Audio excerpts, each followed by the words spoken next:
Hello friends, today we are going to discuss about mechanism of apoptosis. In previous video we have discussed about the causes of apoptosis, okay, and morphological changes. So we will start with the mechanism of apoptosis. Before starting mechanism, we should discuss about enzyme, group of enzyme, or say that is caspases. This is the master enzyme in the apoptosis, and it is called also as cysteine dependent aspartate directed proteases. Okay, C for cysteine, ASP for aspartate, and ases from proteases. Means it is an example of protease. Okay, cysteine proteases that cleave proteins after aspartic residues. Clear? One more thing, that like other proteases, caspase also exist as inactive proenzyme, okay, and that must be enzyme that must undergo enzymatic cleavage to become active, as we have studied in our digestive system, such as in case of pepsin. Clear? This is the second important point about caspase. Now one more thing, that the presence of cleaved active caspase is a marker of cells undergoing apoptosis. So apoptosis marker is your activated caspases. Okay, this is all about caspase. Now apoptosis is divided into two phases. The first one is initiation phase and the second one is your execution phase. In initiation phase, caspases are activated, and in execution phase your cell membrane is damaged, cell nucleus is damaged. Okay, so now there are two mechanisms proposed for the apoptosis, and that mechanism, the first one is your mitochondrial pathway, simply known as mitochondrial pathway, or it is also known as intrinsic pathway. Clear?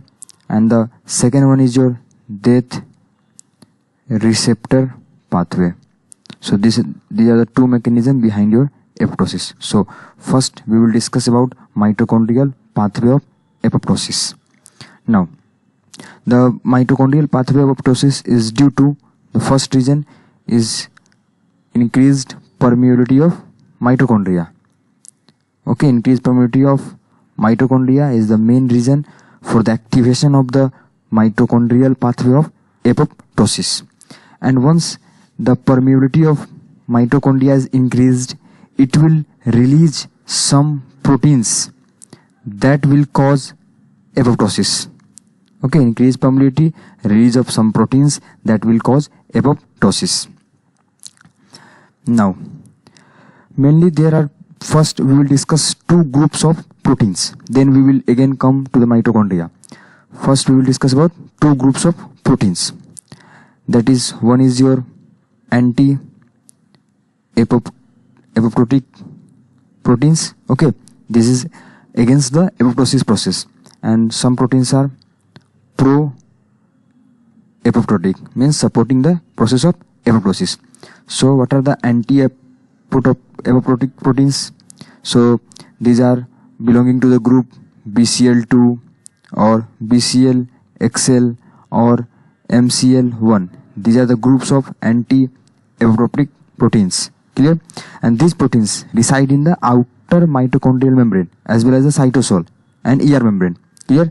Where these are located? Outer mitochondrial membrane as well as cytosol as well as ER. And what are the functions of these anti-apoptotic proteins? They make mitochondria impermeable. Okay, so that the protein that I was talking about, that is cytochrome C, will not come out of the mitochondria. Okay, these proteins make mitochondria membrane impermeable. Mitochondria membrane impermeable means they are providing impermeability to the outer mitochondrial membrane, so that cytochrome C protein will not leak out from the mitochondria. Clear? Because cytochrome C is one of the death inducing proteins which will leading to the apoptosis. Now the next group is pro-apoptotic proteins. It includes BAX and BAC. These are the two prototypic members of this group. Clear?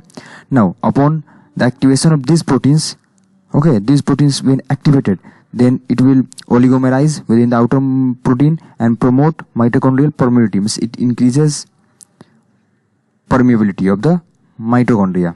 Clear? If permeability is increased, then cytochrome C proteins will be leaked out.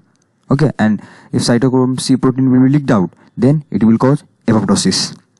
And in some books you will also see that Bach and Bach make channels within the mitochondria through which cytochrome C is leaked out. Clear? Now, the third one is sensors. Okay, members of this group include BAN, BAD, BEAM, BID, this type of proteins. Okay, these proteins regulate the balance between the two other, that is pro-apoptotic and anti-apoptotic. Okay, sensors are those proteins which make a balance between pro-apoptotic proteins and anti-apoptotic proteins. Clear?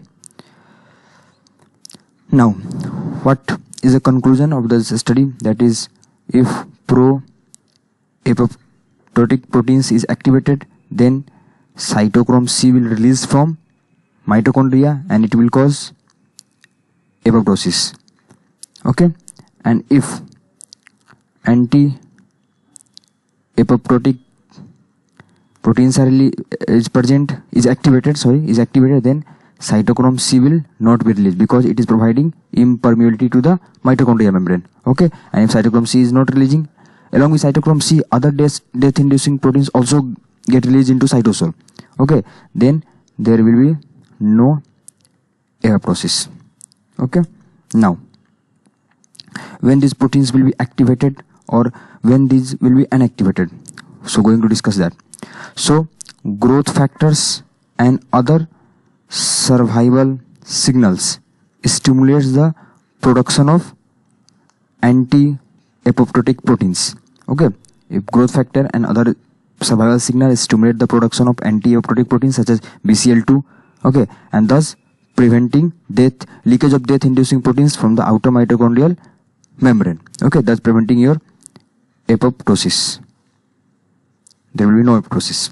Now, when cells are deprived of this survival signal and growth factor, okay, then sometimes if DNA is damaged or misfolded proteins induce your ER stress. These are the basic reasons when your pro-apoptotic proteins are activated. What are the conditions when it will be activated? When cells are deprived of survival signals or their DNA is damaged or misfolded proteins induce ER stress. Okay, then the sensor will activate pro-apoptotic proteins and it will cause release of cytochrome C and cause apoptosis. Clear? So this is the basic idea behind the mitochondrial pathway. Now one more thing. After coming into cytosol, cytochrome C will bind to a protein that is known as APAF1. What is the full form of APAF1? Apoptosis activating factor 1.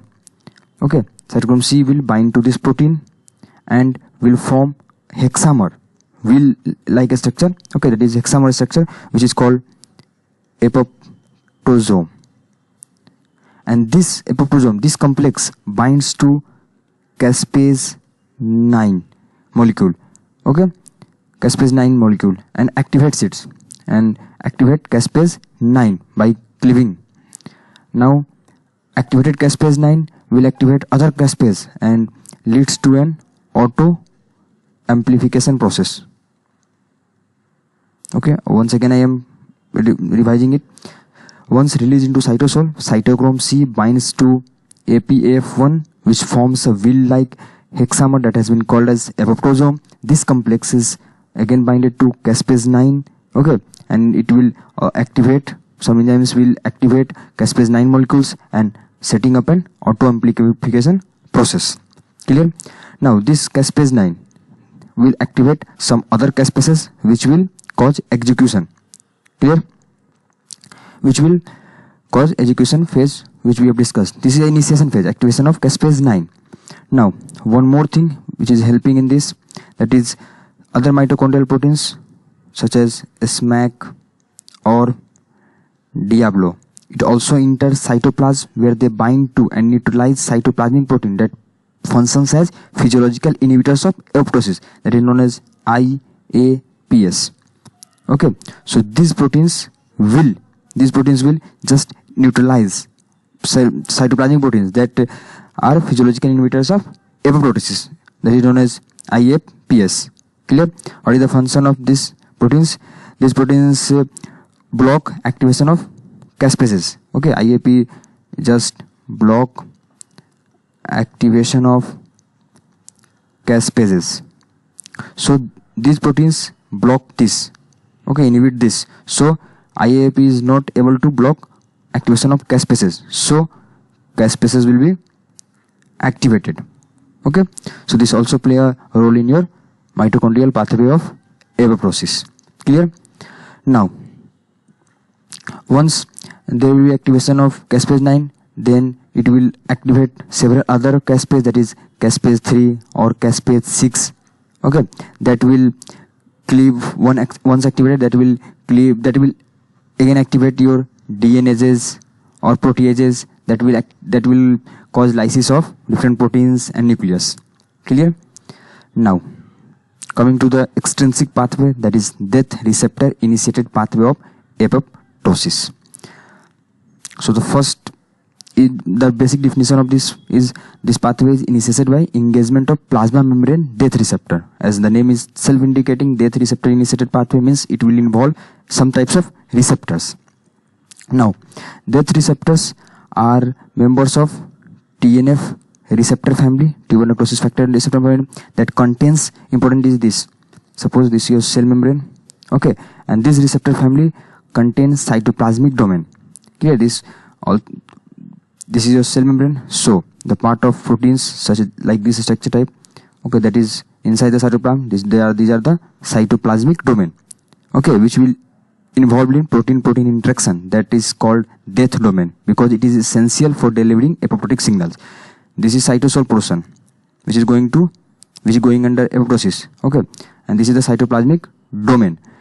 It will interact with certain proteins that will cause activation of caspases, and that will ultimately lead to the apoptosis of the cell. So this part, okay, this part is also known as death domain.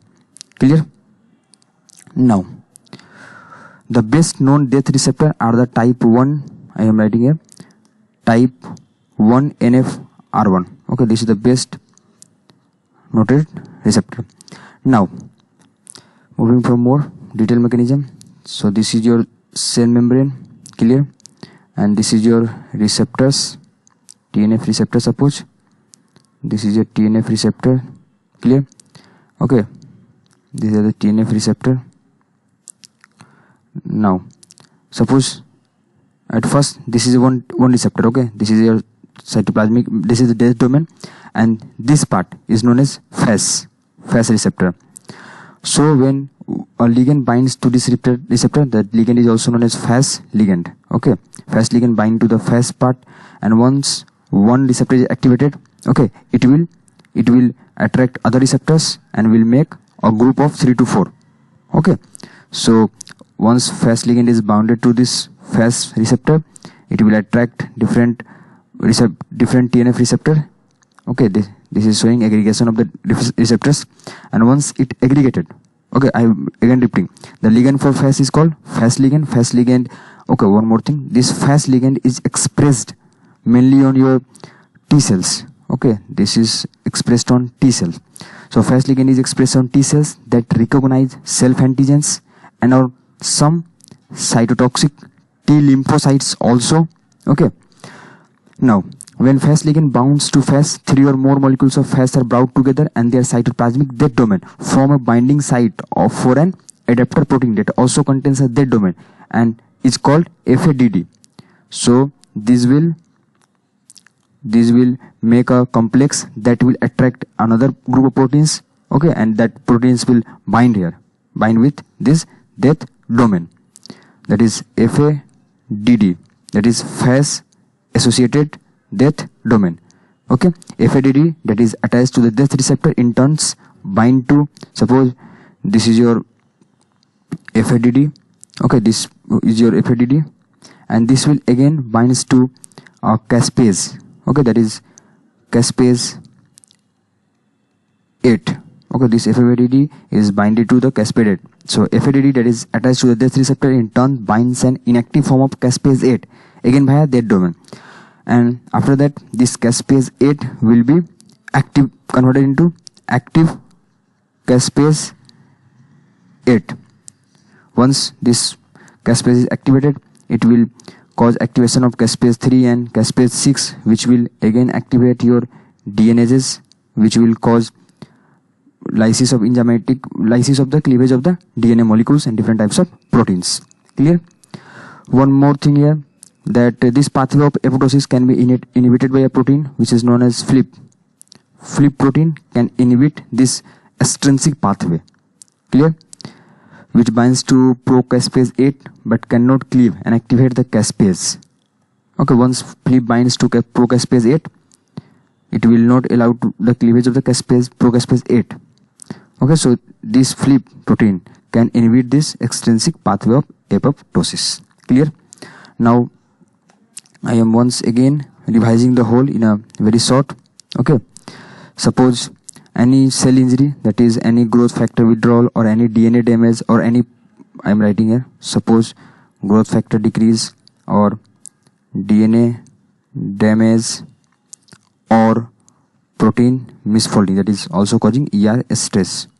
Okay, this will activate your BCL2 family sensors.